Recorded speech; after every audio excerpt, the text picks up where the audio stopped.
Hi, this is Morgan Freeman. Has anyone ever said, you're the picture of health?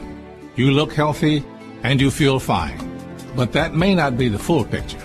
Colorectal cancer is the second leading cancer killer of men and women over 50. Doesn't always cause symptoms, but it can be prevented.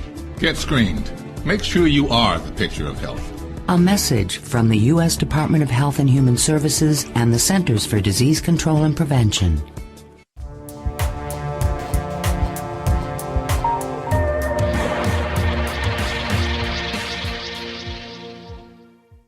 Welcome to the Real News Network. I'm Jessica Devereaux in Baltimore. And welcome to this edition of the Epstein Report. Now joining us from Amherst, Massachusetts is Gerald Epstein. Gerald is a co-director of the Political Economy Research Institute and professor of economics at UMass Amherst. Thanks so much for joining us, Jerry. Thanks for having me. So, Jerry, big news on Friday. Federal Reserve Chair Janet Yellen said she expects the Fed to raise interest rates at some point this year. That's, of course, big news, like I said, because that could affect your mortgage rate or how much interest you pay on a car loan.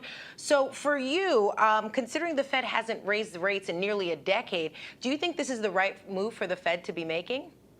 Well, I don't think there's any compelling reason why they should do it. I think Janet Yellen is under enormous pressure from the financial markets, from some economists, to do this because this is a way of saying we're getting back to quote unquote normal. As you know, the Federal Reserve under Ben Bernanke and then continued by Janet Yellen reduced interest rates dramatically in the wake of the financial crisis. And this is also being done around the world in many countries, in Europe, in Great Britain and elsewhere. And ever since that happened, some economists and business people and bankers and others have said, well, but we have to get back to normal eventually.